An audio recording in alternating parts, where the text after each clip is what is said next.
Channel చూస్తున్న ప్రేక్షకులందరికీ నమస్కారం. RK7 భక్తి ఛానల్ చూస్తున్న ప్రేక్షకులందరికీ నమస్కారం.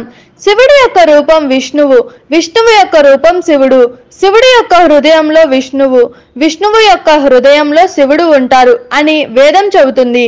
భగవంతుడు ఒక్కడే కానీ ఆయన రూపాలు అనేకం గ్రహించాలి.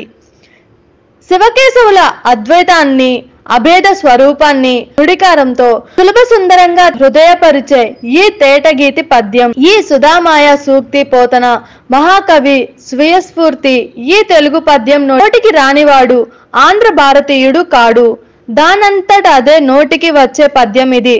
రాకుండా ఎలా ఉంటుంది?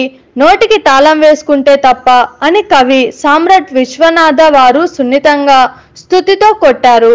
తెలుగు సంవత్సరాల్లో 8వ నెల కార్తీక మాసం, చంద్రుడు కృతికా నక్షత్రంలో కలిసిన రోజు కార్తీకం. కార్తీక మాసం సదాశివుడు, మహావిష్ణువు పూజలకు చాలా పవిత్రమైనది. ఈ మాసం వివిధ వ్రతాలను శుభప్రదమైనది. ధార్మిక యోచనాలున్న వారు ఈ మాసంలో ఏకభుక్తం, నిరాహారాది వ్రతాలు చేస్తారు. సాయంత్రాలు దేవాలయాలు, తులసి కోట దగ్గర దీపాలు వెలిగిస్తారు.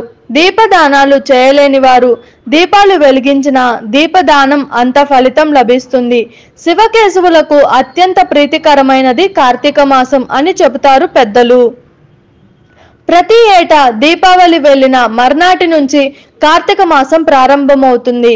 అత్యంత మహిమాన్వితమైన కార్తీక మాసంలో భక్తులు నియమ నిష్టలతో చేసే నోములు, వ్రతాలకు ఎంతో ప్రాధాన్యం ఉంది. ఈ నెల రోజులు శైవ క్షేత్రాలు భక్తుల శివనామ స్మరణతో మారుమోగిపోతాయి. శివపార్వతుల అనుగ్రహం కోసం భక్తులు విశేష పూజలు చేస్తారు. స్కంద పురాణంలో కార్తీక మాసం గురించి నా కార్తికే సమో మాసం నా కృతేనా సమం యుగం నవేద సద్రసం శాస్త్రం నతీర్థ గంగాయ సమం అని పేర్కొన్నారు. యుగాలలో కృతయుగంతో సమానమైన యుగం, వేదాలకు సమానమైన శాస్త్రం, గంగకు సమానమైనటువంటి నది లేనట్టే మాసాల్లో కార్తీక మాసానికి సమానమైనదేది లేదని పెద్దల మాట. శివకేశవులకు ప్రీతిపాత్రమై ఈ మాసంలో చేసే పూజలు, నోములు, వ్రతాల వల్ల జన్మ జన్మాంతర పాపాలు తొలగిపోతాయని భక్తుల ప్రగాఢ విశ్వాసం.